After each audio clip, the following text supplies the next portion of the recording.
Meus irmãos, bom dia a todos, a paz do Senhor Jesus. Hoje a gente vai dar seguimento aí a esse estudo, né, tão bom, tão gostoso, tão agradável, sobre aquilo que se passa nos evangelhos, aquilo que foi escrito. A gente está vendo aí cada um dos evangelistas, a gente está estudando aí cada um deles como que retratou o seu pensamento, a sua visão que ele teve quando caminhou, aqueles que caminharam com Jesus, né? Como que foi que aconteceu. Hoje nós estaremos dando seguimento sobre a pessoa de João, que foi um dos homens que estiveram juntamente com Jesus. Esse foi testemunha ocular, esse caminhou, andou com Jesus lado a lado, então ele tem autoridade para estar falando. Só que é interessante que João, ele tem uma maneira diferente de expressar e de falar o seu pensamento. Eu não sei se na semana passada foi o pastor Felipe que ministrou aqui.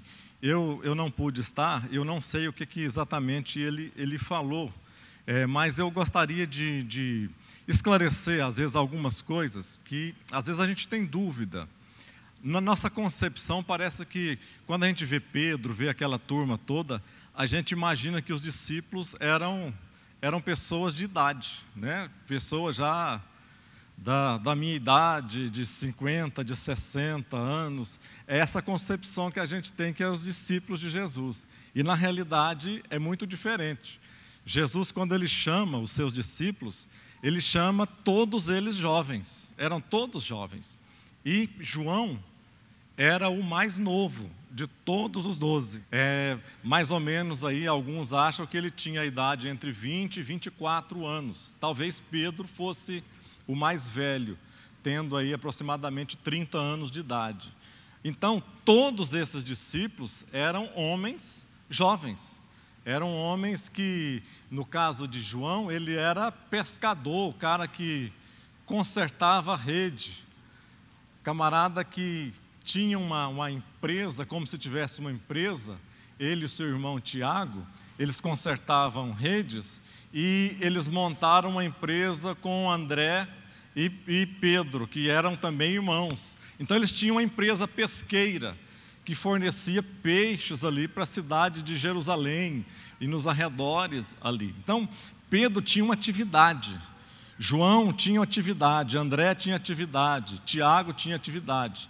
E esses são os primeiros 4 discípulos que Jesus, andando na praia, caminhando, escolheu aqueles homens para estarem andando com ele. Então, às vezes, a gente, nessa novela que está passando na Record, sobre Jesus, às vezes eu não assisto novela, não gosto de novela, não gosto dessas coisas, não assisto. Não perco tempo com isso. Mas às vezes eu paro para ver, para me ter uma ideia, ver se eles colocam a colocação que eles têm, a visão que as pessoas tiveram, porque para fazer uma novela daquela, principalmente de época, não retrata fielmente, é verdade que nada não é retratado fielmente, mas eles tentam, porque eles contratam pesquisadores, historiadores, gente para fazer, para estudar e fazer aquilo. Então, eu vejo algumas cenas que, às vezes, eu tinha na minha ideia outra concepção, de uma maneira diferente. E, às vezes, quando você vê ali aquela novela passando, você começa, às vezes, a ter um entendimento diferente do que era a época ali de Jesus. E hoje, nessa manhã, a gente vai estar estudando, então, mais um pouco sobre João, que escreveu esse evangelho. E ele não só escreveu esse evangelho, mas ele escreveu também as 3 epístolas, né? Primeira de João, segunda de João, terceira de João, e escreveu também o livro de Apocalipse, que é o livro que fecha, que encerra ali a Bíblia Sagrada. Eu acho interessante que, para a gente dar mais um pouco de visão sobre a identidade de João, ele tinha uma personalidade muito forte. Esse rapaz era o mais novo, mas tinha uma personalidade muito forte, assim como Pedro. Também tinha uma personalidade fortíssima.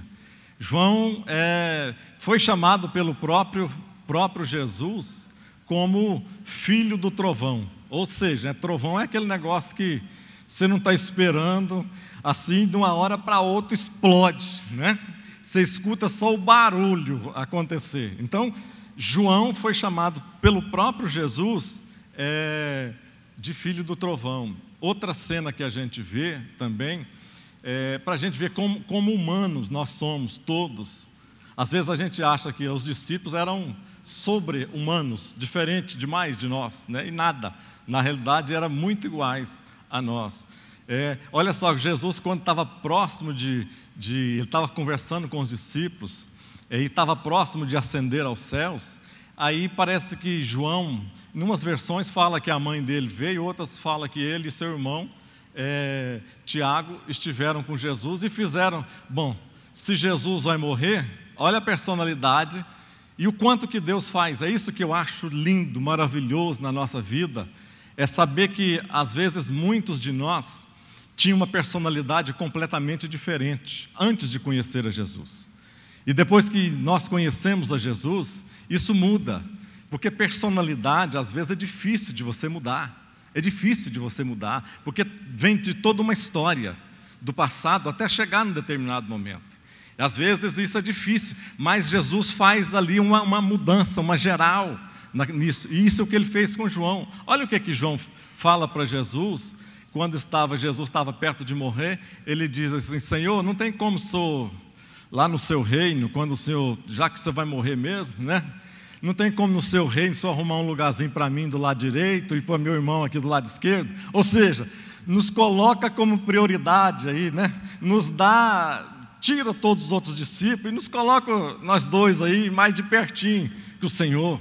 Ou seja, eles estavam egoisticamente, né, uma atitude normal de muitas pessoas que tem isso aqui. Outra que Jesus estava passando e fazendo com eles também aqui, eles foram numa vila samaritana com Jesus. Imagine, eu sou o representante, estou com Jesus, maior orgulho de estar caminhando com Jesus, sou discípulo de Jesus, vou na frente, Jesus caminhando. Normalmente o que eles faziam?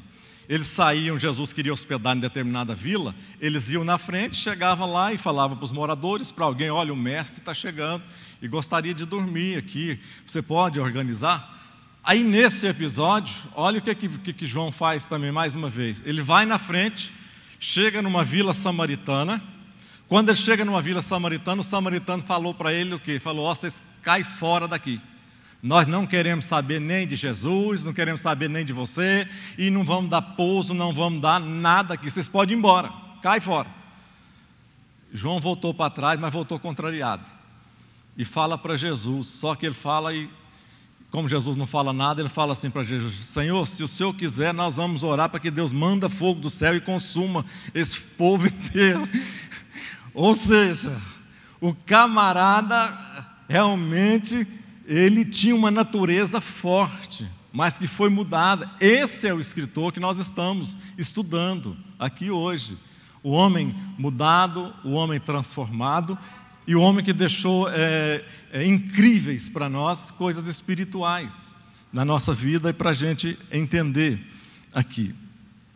João, mais um momento, no momento da crucificação, ele é o discípulo que aparece perto de Jesus. É o discípulo que Jesus fala, para cuidar da mãe ali. É o discípulo que no último momento, lá no sepulcro, ele é um dos primeiros que aparece no sepulcro de Jesus. Ali na morte, quando João vai morrer, perto de sua morte, a Bíblia não, a história secular diz que o imperador Domiciano, para a gente só entender, Domiciano,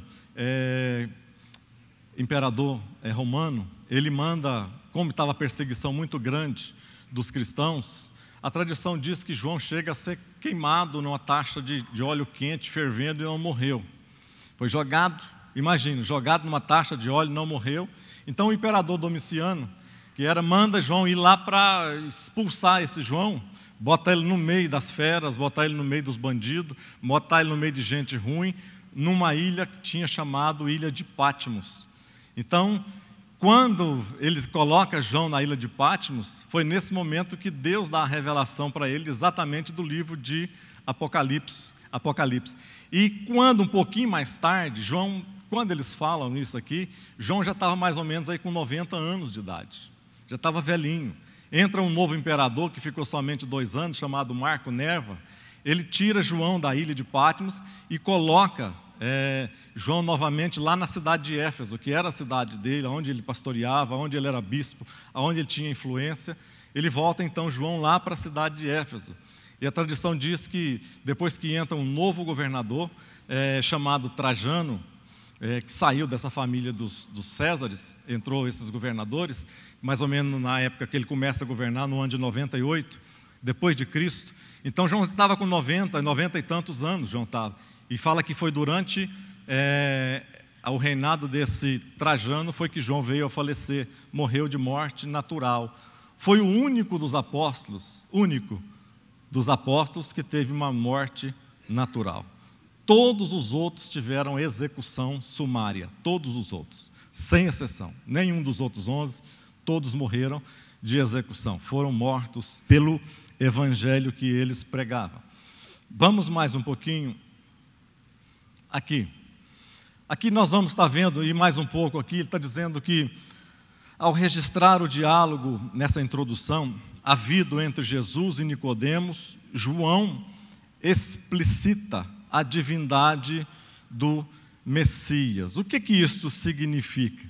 Olha só, João, ele não se preocupa às vezes muito com relatar tantos os milagres de Jesus. João relata e exatamente o que nós vamos ver aqui, ver se dá tempo de a gente ver, nem que seja por alto, os 7 milagres que Jesus executou e fez ali, relatado por João. Desses 7 milagres, vejam só, dos 7 milagres relatados, 5 deles se encontram somente no Evangelho de João. Somente 2 milagres não se encontram. A multiplicação dos pães, que se encontram nos outros evangelhos, e Jesus caminhando sobre as águas, também que se encontra em mais 2 evangelhos. Os outros 5 milagres, somente aqui no Evangelho de João. Por que ele escreve e ele não se preocupa? Ele quer dar uma coisa mais espiritual. Porque, preste atenção numa coisa, as pessoas, já como João ele escreveu mais tarde o seu Evangelho, a igreja já estava praticamente alicerçada. Então ele não estava escrevendo para novo convertido, ele não estava escrevendo para pessoas que não conheciam Jesus, ele estava escrevendo pessoas que já passaram por sofrimento, passaram por lutas e que agora tinham uma aspiração maior, uma aspiração lá da frente. O que seria da minha vida após a morte? Então João, ele escreve exatamente para estas pessoas. Uma das coisas que mais nos chama a atenção também aqui, é que a oração sacerdotal, veja só o que Jesus coloca, essa oração de intercessória para os seus discípulos, ela ocupa desde o capítulo 13 de João, vai até o capítulo 18, de João 17 para 18, ela ocupa mais de 17% do Evangelho, somente a oração intercessória, feita ali no último dia que Jesus está para ser morto. Aquela oração que ele já estava para ser morto, e ele está lá reunido com os discípulos, lá no Getsêmani, e então acontece, ele senta os discípulos e vai falar coisas espirituais para aqueles homens. Ou seja, ele aproveita o seu tempo, o seu último tempo de vida, para deixar, porque ele sabia o que aconteceria com os discípulos, sabia da perseguição, sabia das lutas, sabia das provações, e ele reúne os seus amados ali, aqueles homens, e vão dar explicações reais para eles, não fantasiosas. Depois, o que eu estava sempre incentivando, cada um de vocês, é que nós estamos estudando o Evangelho de João, pega o Evangelho de João, vai ler uma vez, pega todos os capítulos, lê uma vez, lê 2 vezes, mas não deixa, porque você vai ver que o aprendizado que você tem vai ser muito melhor. Olha como que João é diferente, 92% do Evangelho de João não se encontra nos outros evangelhos. Por isso que ele não se encaixa nos evangelhos sinóticos, aqueles que têm a mesma visão, o mesmo padrão, aquele que está debaixo do mesmo padrão, vamos colocar a palavra padrão, assim, o cânon da coisa, ou a medida certa. Então, ele é diferente. 92% não se encontra em lugar nenhum desse evangelho. Agora, eu fico observando nesse diálogo, aí eu fiz questão de colocar esse diálogo. Quando Nicodemos ele chega para Jesus, a Bíblia diz que ele chega à noite para Jesus. Por que ele chega à noite? Porque ele era um homem, ele era autoridade espiritual ali naquele lugar.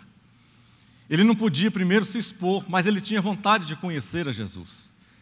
Ele já tinha visto muitas coisas, já tinha ouvido muitas coisas sobre Jesus, e agora a Bíblia diz que ele chega à noite e diz para Jesus assim: Rabi, ou seja, mestre, bem sabemos que és mestre vindo de Deus. Preste atenção, porque ninguém pode fazer estes sinais que tu fazes se Deus não for com ele. Se Deus não for com ele. Ele tinha convicção de que Jesus tinha vindo da parte de Deus. Ele tinha convicção de que Jesus era mestre. Mas inicialmente ele foi ter com Jesus de noite, ou seja, ele não quis abrir mão da sua religião, da sua religiosidade. Era como se Jesus, e eu gosto de falar isso, Jesus, depois de falar para ele que ele tinha que nascer de novo, era como se Jesus falasse assim: olha, Nicodemos, para você caminhar comigo, você vai ter que abandonar algumas coisas. Você é homem de ar-condicionado, né? Você é homem de gabinete, você é homem de estar vendo aí coisas boas, coisas novidades. Eu não. Eu ando no deserto, a minha vida no deserto, eu caminho de sandália, você caminha de terno. Então, Nicodemo, para você me seguir, você vai ter que mudar as coisas, vai ter que mudar as coisas na sua vida. Às vezes, eu não quero entrar em pregação, mas às vezes na nossa vida, irmãos, preste atenção numa coisa. Por mais tempo que nós temos de igreja, por mais tempo que nós temos de religião, às vezes nós precisamos de dar uma repensada na nossa vida. Ver se o que nós estamos fazendo, ver se o que nós estamos seguindo, servindo, a nossa maneira de se conduzir perto de Deus e pensando que nós estamos agradando a Deus. Será que é isso mesmo que está acontecendo? Será que nós temos ouvido sensível o bastante para que a gente possa mudar a direção e o caminhar da nossa religiosidade? Será que a gente consegue identificar que é a voz de Deus, que a gente precisa de uma mudança na nossa vida? Eu não estou falando simplesmente de mudança exterior, mas eu estou falando primeiramente e principalmente de uma mudança interior. Porque quando, assim como Jesus fez na vida de João, ele não transforma a vida de João exteriormente, de maneira alguma. Ele transforma a vida de João interiormente.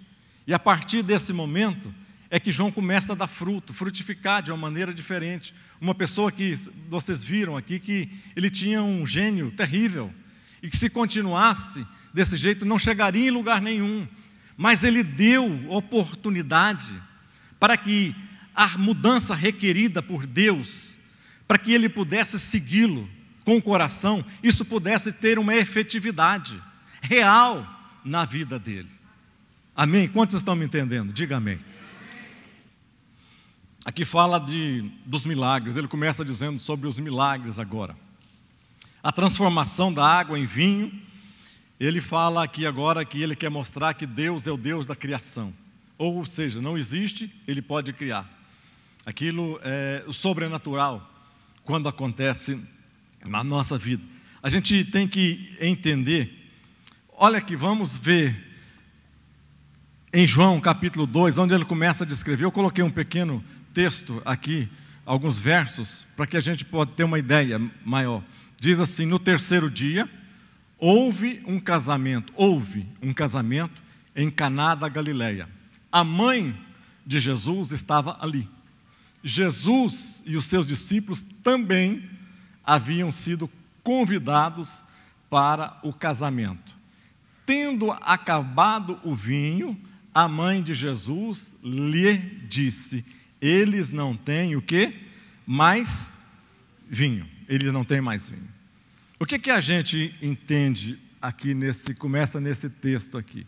Jesus, ele foi convidado, talvez aí com os 4 discípulos só, inicialmente, talvez somente com os 4 iniciais, Tiago, João, André e Pedro, começaram aqui, e ele foi convidado. A mãe de Jesus também tinha sido convidada. Eu imagino que foram dois convites diferentes, porque Jesus já estava caminhando, fazendo o seu ministério, andando pelos lugares, mas já começou algumas pessoas a falar de Jesus. Então, evidentemente, o nome começa a ser difundido, divulgado. E agora, quando Jesus está caminhando, então imagina Jesus agora indo para esse casamento. Jesus caminhando para esse casamento. Inicialmente eu falei, acho que na aula passada, falando sobre Marcos aqui, não lembro a aula que eu ministrei sobre Marcos, ou Lucas, e Marcos também eu ministrei, sobre Marcos e sobre Lucas. As pessoas, quando a noiva saía de casa, aqui estava acontecendo um casamento, ia acontecer um casamento. A noiva, quando ia sair de casa,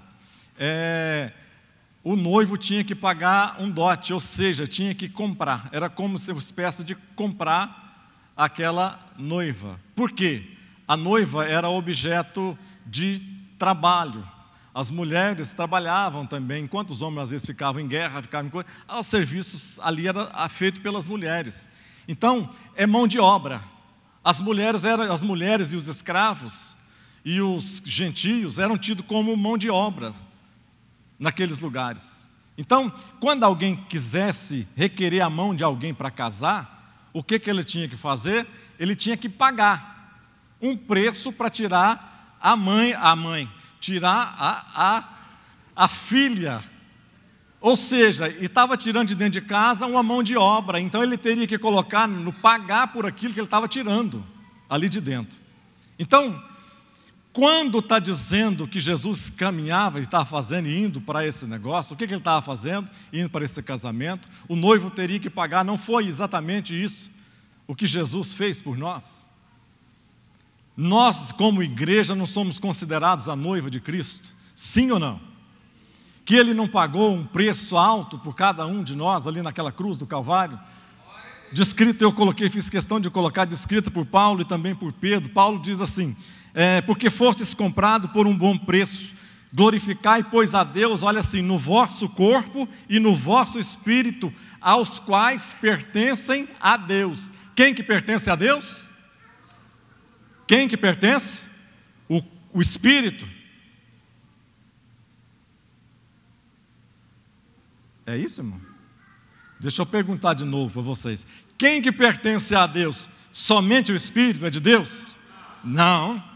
Aqui está dizendo que o Espírito e corpo, o Espírito, alma e corpo, tudo pertencem a Deus. Tanto diz que o Espírito Santo habita em nós e tem ciúme em nós. Por quê? Eu não vou ter ciúme daquilo que não é meu, que não me pertence. Eu só tenho ciúme daquilo que faz parte de mim. Então o Espírito Santo morre de ciúme de você, morre de ciúme de mim, porque nós pertencemos a Ele. Diga glória a Deus. Vamos pensar algumas coisas aqui. Jesus, quando a mãe dele fala e o vinho acaba, ele deu uma resposta dura na mãe dele. Eu não vou entrar nisso aqui também. Ele deu uma resposta dura na mãe dele. Mas quando o vinho acaba, porque então o vinho simbolizava alegria, então a alegria tinha acabado e era uma vergonha terrível para as pessoas que estariam chegar numa festa. Imagina vocês, hoje, nós não temos alegria de servir as pessoas. Imagina você, qual que é uma das festas mais bonitas que a gente tem? Casamento, festa de 15 anos, né? Imagina alguém chegar numa festa de 15 anos da sua filha, a festa começou às 7 horas da noite e vai até às 11 horas da noite, vamos supor, e aí, ao que dá 8 horas, acabou o refrigerante, acabou o salgado, acabou os negócios, acabou tudo e as pessoas continuam chegando. Como é que você vai ficar? Que carão que você vai ficar? As pessoas começam a perguntar, e aí? Que negócio é esse, gente? Eu estou vindo para uma festa que não tem festa. Eu estou vindo para um negócio que eu vim aqui para tomar umas Coca-Cola e o máximo que eu estou tomando aqui é água. Quando Jesus recebe essa informação e ele conversa lá, e não tinha iniciado ainda, a Bíblia diz que é o primeiro sinal que ele faz aqui, olha só o que acontece. Jesus, a mãe, diz para os serventes, para os garçons, dizendo assim: olha, fica de olho, faz tudo que ele mandar, faz tudo que ele mandar, vai por mim, faz tudo que ele mandar. E Jesus, eu não sei quanto tempo depois, chega para os garçons e diz assim para eles: enchei. Ele viu umas talhas lá nos lugares, nas entradas, ele viu 6 talhas, 6 jarros de barro grande, só que tinha um detalhe especial: esses jarros de barro não eram os jarros aonde estava o vinho que tinha acabado. Eu quero trazer às vezes informação nova para você. Então, essas jarras não eram o lugar aonde o vinho estava. Essas 6 jarras, mais ou menos, cada uma delas, uns falam de 80, outros 100, 120 litros. Vamos imaginar, 100 litros cada um desses jarros cabiam. Para que serviam esses jarros, pastor? Se era para colocar vinho. Esses jarros normalmente ficavam nas entradas, para que as pessoas, quando chegassem, fizessem o ritual de purificação. Porque na mente deles acreditavam que, independente do pecado que eles fizessem, se eles se lavassem com a água, eles estavam livres dos seus pecados. Só tem um detalhe: estas jarras estavam ali, foram as mesmas jarras que Jesus falou para os garçons, somente os garçons sabiam. E Jesus falou assim: olha, vai pegando água aí e vai enchendo estas talhas aqui, ó, esses vasos aqui. Os garçons devem ter olhado para Jesus e devem ter pensado: será o que esse camarada está querendo? Qual que é o pensamento desse camarada? O pior é que, como era ritual de purificação, conforme o tamanho, os pais colocavam os meninos lá dentro do trem, que se coubesse, entrava, lavava o rosto. Imagina a nojeira que era esse trem de sujeira. Só para você entender. Nem colocava aquilo lá, lavava o rosto, passava debaixo do braço. Aquelas taças, aquelas jarras, então não era coisa. Se fosse hoje, talvez Jesus estava preso porque não passou no, como é que chama o órgão regulador vigilância sanitária, chegava lá e fechava a festa, acabou a festa. Então Jesus manda colocar água naquelas talhas. Aquelas talhas sujas, naquelas talhas imundas. E pior, o trem não parou aí.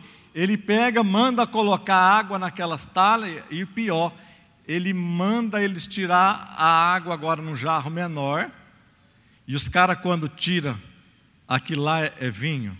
Não, água. E ele manda servir ao mestre-sala. Imagina o mestre Sala é o dono praticamente o cara que contratou os garçons, era o cerimonialista da festa.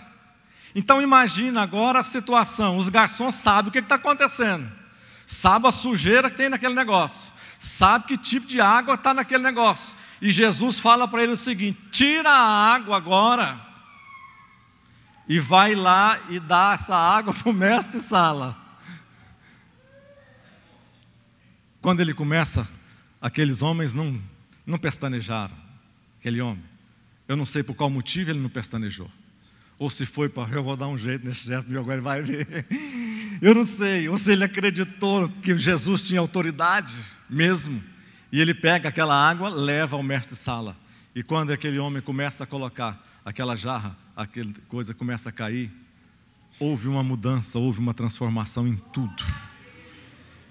Preste atenção, molécula de água é completamente de molécula de vinho. Água não tem cheiro, água não tem cor, água não tem gosto. quando aquele água começa a ser derramado e há uma mudança, há uma transformação. O que eu quero dizer com isso? Aquilo que, às vezes, quando nós, coisa maravilhosa, que coisa boa, que coisa gostosa, quando nós fomos transformados por Jesus na nossa vida, quando nós colocamos aquilo e entregamos nas mãos, a nossa vida nas mãos de Jesus, nós não tínhamos o quê? Nós não éramos pessoas sem gosto, era pessoa sem graça, pessoa sem cheiro, não cheirava nada, não fazia coisa, o máximo que fazia era cheirar ruim, um cheiro horrível. Não tinha gosto, era sem graça, não tinha cheiro, não tinha cor nenhuma. E o que Jesus pega conosco, quando nós estamos entrando e caindo daquilo que Jesus fez, ao descer e começar a cair, a nossa vida toma um rumo completamente diferente. Pode aplaudir ao Senhor. Aquela questão que tem, aquilo foi mudado da água para o vinho. É quando a gente olha para as pessoas e diz assim, essa pessoa parece que foi mudada da água para o vinho. Por quê? Exatamente esse pensamento. Algo aconteceu de sobrenatural na vida desta pessoa. Algo que não era natural começa a acontecer. Ou seja, Jesus, além de melhorar a festa, melhorou o nível da festa. Melhorou porque as pessoas continuavam chegando, iam continuar chegando. Mas agora as pessoas, a purificação que estava sendo feita lá na porta, talvez as pessoas não iam achar mais os vasos que tinha aquela purificação lá na porta, mas elas entrariam para dentro agora e teria algo, aquilo que foi transformado por Jesus de melhor na vida delas. Amém, amados irmãos? Transformando a qualidade e vencendo a distância. Esse fala da cura do filho de um oficial do rei. Ele fala de um Deus onipresente, né? Um Deus que é de perto e um Deus que é de longe também. A pergunta que fica, às vezes, é a mesma que foi respondida por Jeremias 23. Será que eu sou um Deus de perto ou sou também Deus de longe? Quando a gente lê esses versos aqui, diz o seguinte, olha, mais uma vez, ele visitou Caná da Galileia, onde tinha transformado água em vinho, e havia ali um oficial do rei, cujo filho estava doente. Quando ele ouviu falar que Jesus tinha chegado a Galileia, vindo da Judeia, procurou-o e suplicou-lhe que fosse curar o seu filho, que estava à beira da morte. Eu não sei se vocês notam, que quase todo milagre tem uma resposta do outro lado de fé. Tem que existir uma resposta do outro lado de fé. E eu fico notando que às vezes Jesus faz questão de colocar isso em evidência para nós vermos, para nós observarmos isso. Olha o homem chega, imagina o homem chegando desesperado para Jesus, porque o filho dele está à beira da morte. E ele chega para Jesus e pede para que Jesus o cure.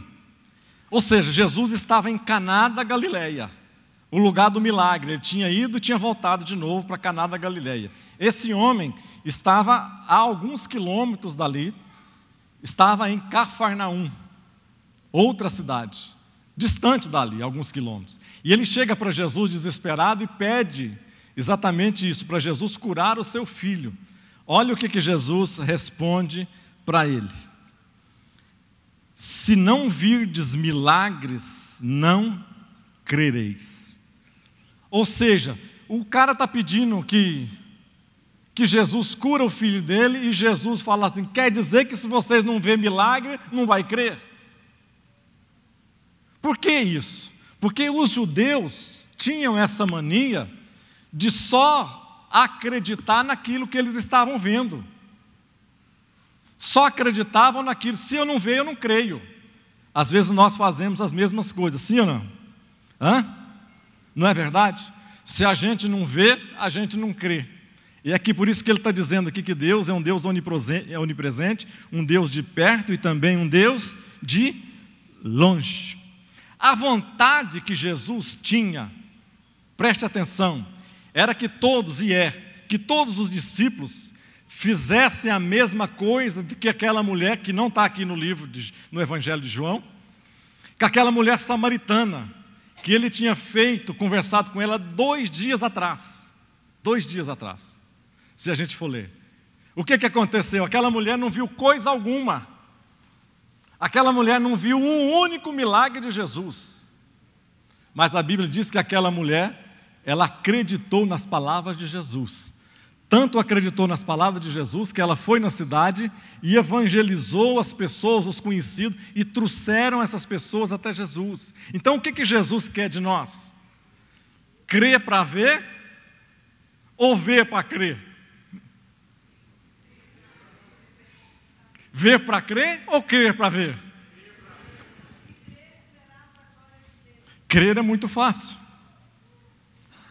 Se você estiver vendo, foi o que aconteceu com quem? Tomé. E se eu não ver, eu não acredito. Se eu não colocar a minha mão, eu não acredito. Era o pensamento dos judeus.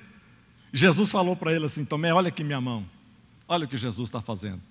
Jesus, olha, Tomé, olha aqui minhas mãos, olha meus pés. Olha o lugar aqui que a lança entrou. Aí ele se dobra no chão, se derrete no chão. Olha, se eu começar a ver milagres, se eu começar a ver coisa, eu vou me derreter no chão também, vou me jogar no chão. Mas não é isso que Jesus quer de nós. Tomé diz: Senhor, eu creio, Senhor, me perdoa, Senhor, eu creio. Ele diz: Tomé, muito bem, você está natural, um cara natural, mas mais do que abençoados, mais do que vitoriosos, mais do que vencedores, são aqueles que não viram e creram. Esse homem aqui, ele poderia, foi mais um teste aqui, para ele. Ele poderia ter virado as costas, mais uma vez, uma resposta dura de Jesus para ele. Mas ele não virou as costas. Ele acreditava que Jesus poderia fazer um milagre. Ele acreditava que ele era a pessoa. Ele acreditava que valeu o tempo de espera, de ficar ali esperando Jesus. Ele acreditou que aquele homem era a resposta para a sua vida. E ele não vira as costas para Jesus. E ele fala assim para Jesus: disse o nobre: Senhor, desce antes que o meu filho morra. Senhor, desce antes que o meu filho morra. E Jesus faz mais uma prova com ele. Olha só. É aí que nós temos que entender isso. E a questão da mensagem desse ensino aqui nesta manhã. Jesus diz para ele o quê? Vai, que o teu filho vive. O que aquele homem deve ter pensado quando chegou até Jesus? Eu vou até Jesus, eu vou esperar esse tempo. Jesus, na hora que terminar essas reuniões aqui, eu vou levar Jesus. Jesus vai comigo caminhando, essa multidão toda, esse cortejo todo. Jesus vai chegar na minha casa, Jesus vai entrar no quarto, vai tomar o meu filho nas mãos, vai fazer uma oração linda, maravilhosa, uma oração que vai encher o céu. Deus vai escutar aquela oração, vai responder e vai sarar o meu filho. O que Jesus falou para ele? Vai, que o teu filho vive. Será que eu tenho fé o bastante para acreditar que Deus é Deus de perto e é também Deus de longe?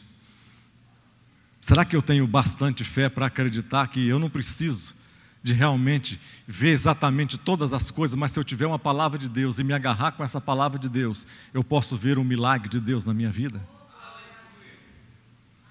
Será que eu preciso de ver sinais miraculosos para que eu simplesmente, para que serve sinais? Para que serve milagre? Para que servem esses milagres? Não é para que, simplesmente pela minha salvação, não. É para fortalecer a minha alma. O milagre não tem nada a ver com salvação. Tem gente que recebe milagre e vai para o inferno. Milagre não tem nada a ver com salvação. Milagre tem a ver com fortalecimento da minha alma. Milagres servem para mim dar um combustível novo. Para que servem profecias? Exatamente para isso, para te dar um momento novo de refrigério na sua alma, para você poder caminhar um pouco mais. Então foi o que Jesus fala para esse homem, e esse homem acredita. Eu imagino ele caminhando e pensando, né? Eu vou chegar lá na minha casa, e quando eu chegar na minha casa, eu vou ver o meu filho curado. eu vou ver o meu filho sarado. Jesus não vai comigo, mas a palavra de cura vai no meu coração. Eu não tenho visto cura na vida da minha esposa. Não tenho visto. Ela sofre de uma doença degenerativa.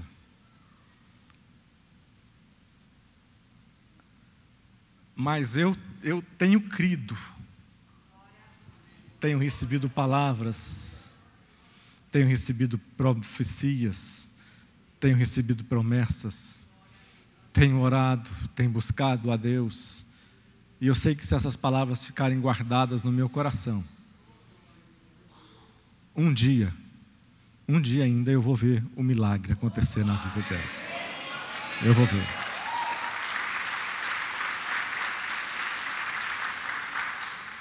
Eu quero ver, e eu vou ver. Eu sempre volto para casa, talvez como esse homem. Não estou levando Jesus, assim, entre aspas, Jesus não está indo comigo. Não está indo grandes coisas, ela está do mesmo jeito, fazendo as mesmas coisas, tomando os mesmos remédios, levantando às vezes do mesmo jeito, não está aqui hoje porque não deu conta de vir. Mas eu sempre volto para casa, levando uma palavra de fé no meu coração. Amém. Quando ele encontra com seus empregados no meio do caminho, os empregados vêm correndo dizer para ele, e olha, o seu filho foi curado. E ele, sabendo daquilo que ele conversou com Jesus, ele pergunta para o homem, que hora que foi que aconteceu isso? Eles falaram, tal hora. Ele sabia no seu íntimo que aquela hora era a hora que Jesus deu a palavra que o filho dele seria curado. Vamos mais para frente. Aqui nós falamos aqui do paralítico de Betesda. Para que servia? Vocês conhecem a história aqui desse tanque de Betesda? Para que servia esse tanque de Betesda? Normalmente esse tanque, na época de Jesus, na época do rei Herodes, esse tanque servia para duas coisas. Ele servia para armazenar água para a população, às vezes, e servia também para armazenar água para o templo, que era diferente. Mas quando o rei Herodes pegou depois, ele achou que aquele negócio não estava muito bom, ele construiu um tanque somente para a água da população. E quando o rei Herodes constrói um tanque para a água da população, deixa ali, aquele tanque começa a ficar abandonado. E as pessoas começaram a criar no seu coração, aqui, sempre tem alguém que cria algumas crenças. Aqui nesse texto aqui, quando a gente vai ver nesse tanque, aqui quando as pessoas, o camarada era lançado lá, e ele conversa com Jesus, a gente dá a impressão que existia um anjo. Aqui não fala nessa certeza de que o anjo fazia essas coisas. Falava que as pessoas acreditavam que um anjo vinha, e de tempo em tempo, aquele primeiro que pulasse no tanque era curado de todas as suas enfermidades. Vocês lembram quando eu contei lá atrás que sobre Caná, as talhas, que as pessoas acreditavam que se elas tomassem banho, elas eram curadas da sua alma, dos seus pecados? Exatamente isso, porque duas coisas aqui tinha. As pessoas imaginavam que as pessoas doentes, as pessoas paralíticas, as pessoas cegas, as pessoas leprosas, tinham um problema na vida delas, que era a primeira coisa, era pecado. E segunda coisa, tinha um jeito de fazer, algumas delas, era se purificar dos seus pecados. De que maneira? Esse tanque, que antes era de beber água, agora passou a ser um tanque diferente. As pessoas que tinham essas doenças começaram a colocar esta crença no coração delas, que em determinadas épocas do ano, que na Páscoa, por exemplo, nessas festas principais, e que tinha um aglomerado maior, então parece que Deus movimentava essas coisas. Então, elas acreditavam que um anjo ia e mexia as águas, e o primeiro que pulasse nessas águas era curado das suas enfermidades. Então imagina as pessoas naquela crença de que se elas conseguissem pular, elas seriam purificadas da sua alma. Só que o interessante é que quando esse enfermo aqui chega para Jesus, e Jesus chega para esse homem, ele pergunta, eu acho interessante isso, e parece uma resposta fácil, e não é resposta fácil. Jesus pergunta para aquele homem, a Bíblia diz que ele vai, aquele tanque, sei lá, com centenas de pessoas durante as festas, centenas de aleijados, mancos, centenas de cegos, centenas de pessoas com todo tipo de enfermidades. E Jesus vai diretamente naquele homem. Jesus não para, não fez milagre nenhum, ele vai exatamente onde está aquele homem. E ele faz uma pergunta para aquele homem, que parece uma pergunta simples, simplória. Ele pergunta para aquele homem, você quer ser curado?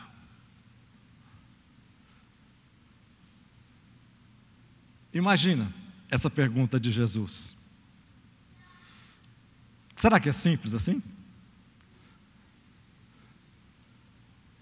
Tanto não é simples que a resposta do homem não foi nem sim nem não.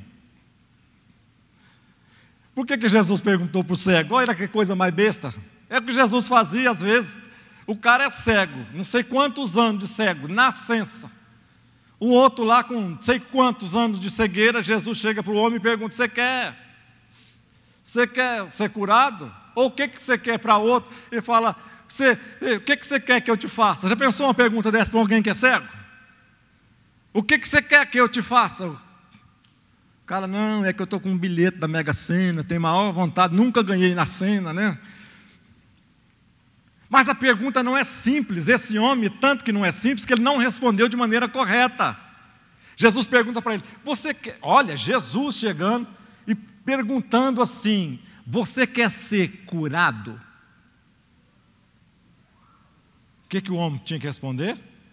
Sim, quero. Não, não quero. O que o homem responde? Eu não tenho homem algum.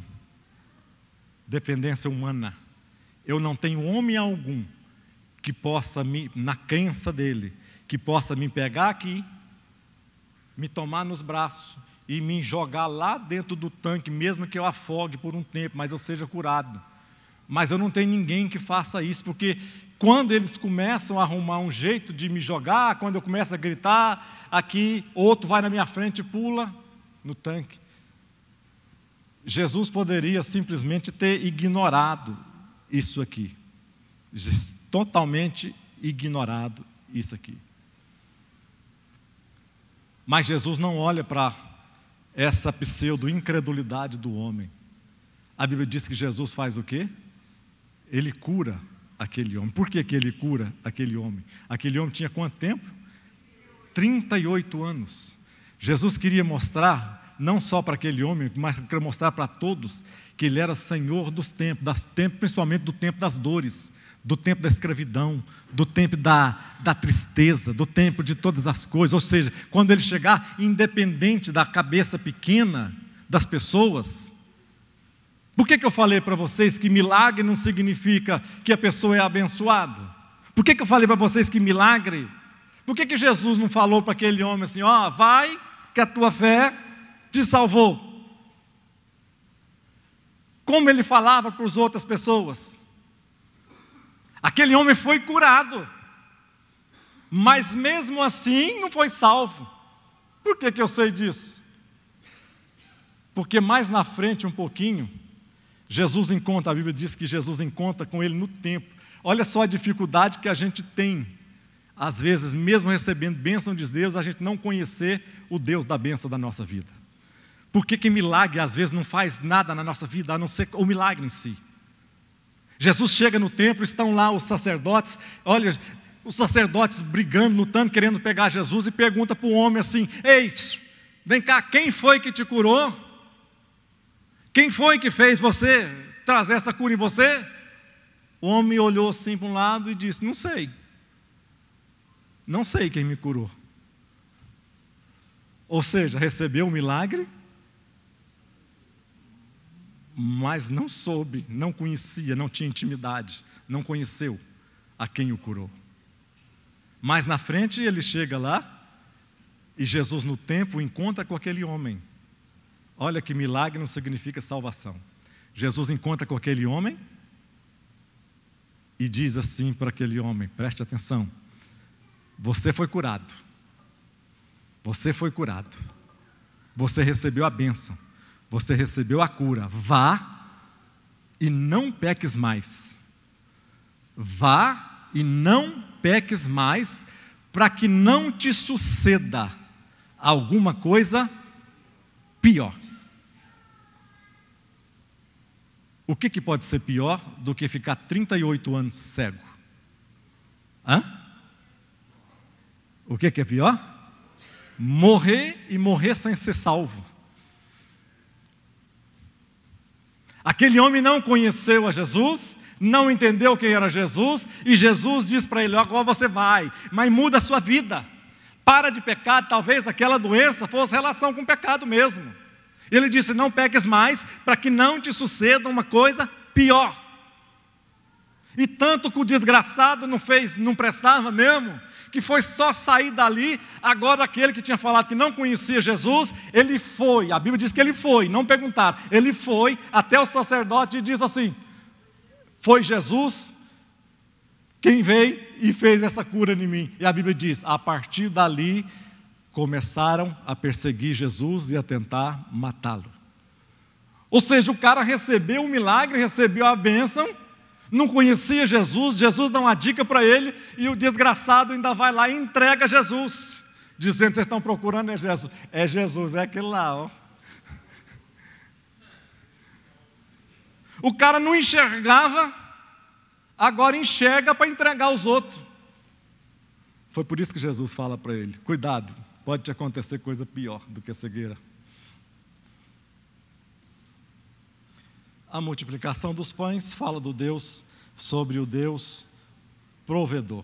Aqui está dizendo, eu tenho uma perguntinha, me dá mais 5 minutos só, vocês. Aqui eu acho interessante uma coisa, quando Jesus, nessa multiplicação de pães aqui, aquela multidão sentada, e acabou a comida, estava ficando tarde, e os discípulos tiveram uma ideia maravilhosa, tiveram uma ideia boa, e falou para Jesus, Senhor, é o seguinte, manda esse povo embora, manda esse povo, dá o duro aí, pega o microfone aí, faz alguma coisa, fala para todo mundo, cada um se vira para suas casas, volta para suas casas. E Jesus falou, não, que isso, vai lá e dá pão para eles. Aí Filipe falou, pão? Nem se tivesse 50 padarias aqui no redor nosso, e se a gente tivesse todo o dinheiro, não tinha jeito de comprar pão. Tem gente incrédula, pensa. Será que se a gente andasse com Jesus, como é que a gente seria? Será se a gente fosse a multidão que andava atrás de Jesus somente pelos milagres? Às vezes nós somos isso ainda hoje. Jesus falou assim para eles, essa pergunta que eu deixo. Jesus disse assim para eles, dai-lhes vós de comer.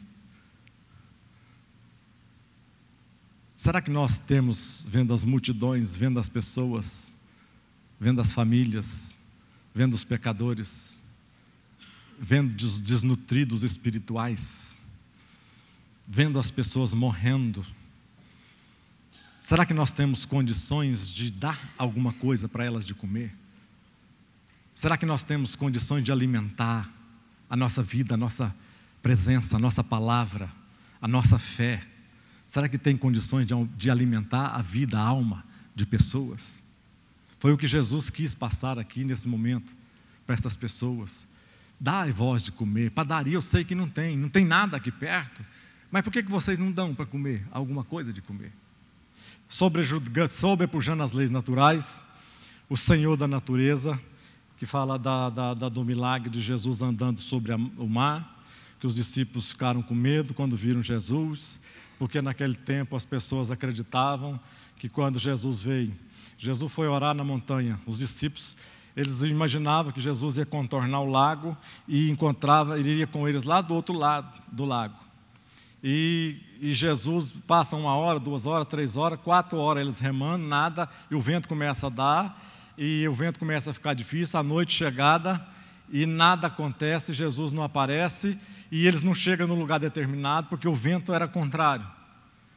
E agora, de um momento para outro, eles olham ali, e eles morrem, não morrem, lá entrando água no barco, morrendo, não morrendo, e tinha uma lenda que se as pessoas estivessem em tribulação, se os marinheiros estivessem em tribulação, estivesse coisa, e enxergasse um fantasma, a morte era certa, daí para frente não tinha mais nada a ser feito, era morte mesmo.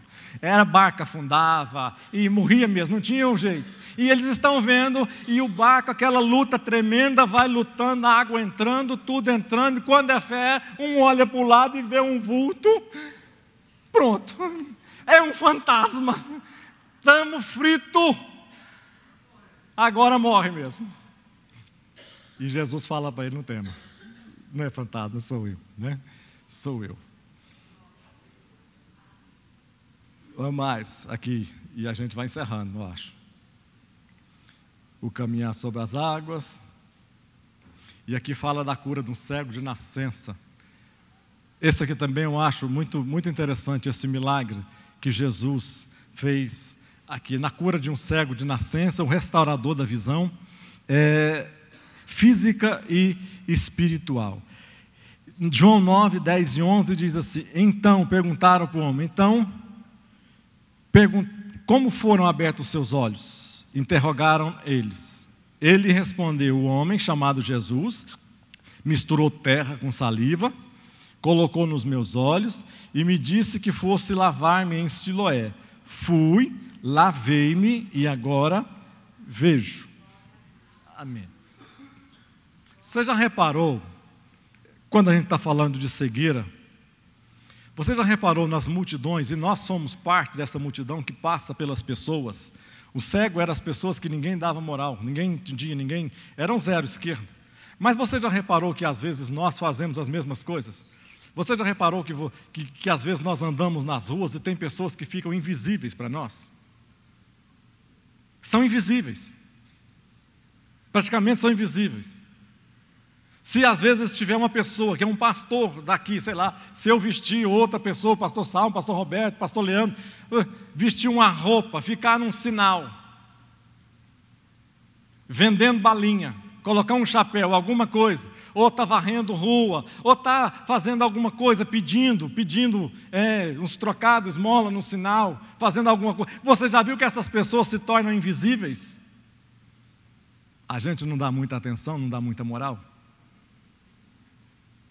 A gente não acha que parece que não é nada? Era o que esse cego sentia. Esse cego era invisível à sociedade aqui. Normalmente a gente se importa com quem? A gente vê com mais os nossos familiares, os nossos amigos, as pessoas próximas e os mais próximos. Tirando isso daqui, parece que se tornam, normalmente na rua, se tornam pessoas invisíveis. Esse cego, ele se sentia dessa maneira. Por quê? As pessoas imaginavam, como eu falei, que as pessoas que nasciam cegas tinham um problema de pecado, juntamente com elas. Então agora eu acho que, você já reparou que a gente tenta achar nas pessoas o pior que elas têm? Enxergar nas pessoas o pior que elas têm? Porque se nós descobrirmos o que ela tem de pior, parece que nós temos ela nas mãos. Se nós descobrirmos o que a pessoa tem de pior, parece que nós entendemos e conhecemos essa pessoa, então, de fato. A gente fica preocupado e olhando se a gente acha coisas ruins nas pessoas. Porque o defeito era o pecado. Quem tinha o defeito era o pecado. E a gente, às vezes, exatamente fica fazendo isso, tentando achar pecado, defeito nas pessoas. E essas pessoas, para quê? Essas pessoas aí, quando a gente descobre, essas pessoas não podem ser nossos amigos, não podem ser nossos companheiros, não podem andar conosco, nós não podemos nem citar o nome delas perto, nós não indicamos elas para mais ninguém, nós não falamos delas para mais ninguém, porque nós entendemos e descobrimos um defeito nesta pessoa. E a Bíblia diz que Jesus está passando ali e vê aquele cego. Ele vê o cego. E faz esse cego um cego de nascença. Um cego que... Agora imagina o tipo de cura que Jesus faz naquele homem. Aquele homem não está vendo. Eu imagino que se ele estivesse vendo, ele ia dar um tapa em Jesus. Imagina, né? Imagina alguém que está falando, o cego gritando, o cego arrumando, e Jesus no terrão batido, não tinha asfalto, né, Leandro? Não tinha asfalto, e Jesus para no meio daquele terrão, a multidão caminhando, tem aquele tanto de terra, Jesus faz um montinho.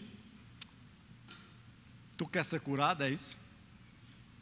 Jesus faz um montinho de terra, dá uma arrumada no peito,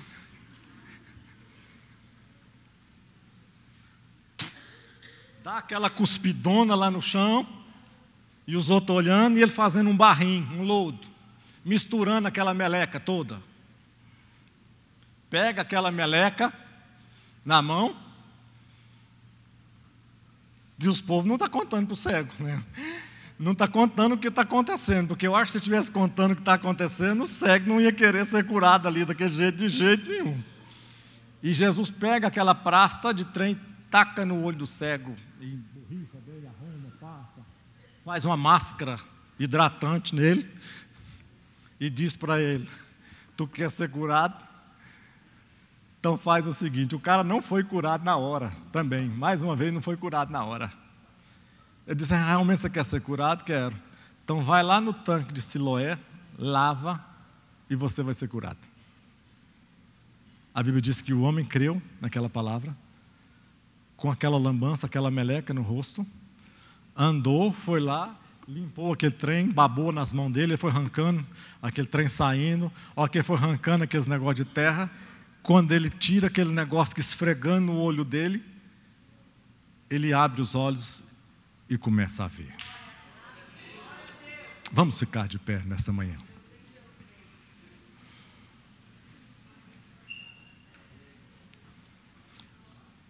Às vezes, por mais esquisito que seja o processo para nos abençoar, nós devemos ainda acreditar quando a palavra vem de Deus. Quando a palavra vem de Deus. Eu já vi muita coisa esquisita.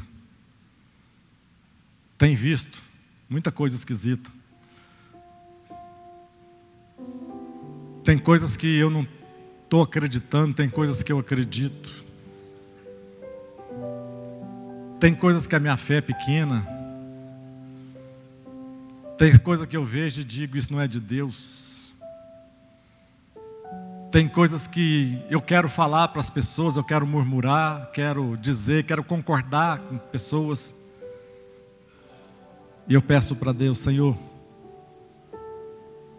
não me deixe eu perder minha bênção pela minha própria boca, pela minha própria incredulidade. O que eu quero dizer com isso? Não importa às vezes o tipo, não importa o processo, não importa a maneira, não importa o tempo, não importa como. Você viu aqui que normalmente as pessoas, às vezes a maioria dessas aqui não foram curadas nos lugares. Recebe a palavra de Deus no seu coração. Leve essa palavra com você. Não abra sua boca, não murmure, por mais que o trem esteja difícil, diferente, esquisito. Não murmure. Porque 50 pessoas, às vezes recebem a mesma palavra profética. Saem daqui sem levar nada. Aquelas pessoas que é inocente, entre aspas, mas que elas conseguem receber a revelação de Deus e a palavra de Deus, elas levam isso para suas casas e elas são abençoadas pelo retorno da fé que houve. Estenda a sua mão assim. Obrigado, Deus, mais esta manhã nós estivemos aqui na tua casa para falarmos um pouco da tua palavra. Nesse dia, meu Deus, nós falamos aqui um pouco daquilo que o teu filho, o teu servo mais pessoal colocou aqui na tua palavra, meu Deus.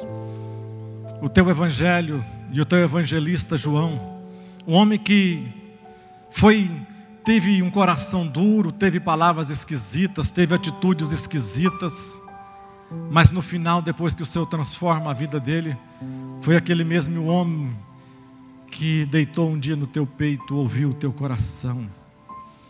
Aquele homem que na tua morte ele esteve presente. Aquele homem que teve a maior revelação já existente na humanidade. Que homem algum teve revelação como ele teve. Porque um dia ele andou com o Senhor, caminhou com o Senhor e recebeu do Senhor essas revelações. Deus, nós temos recebido coisas da parte do Senhor, revelações da tua parte. Temos recebido palavras proféticas, temos recebido ministrações.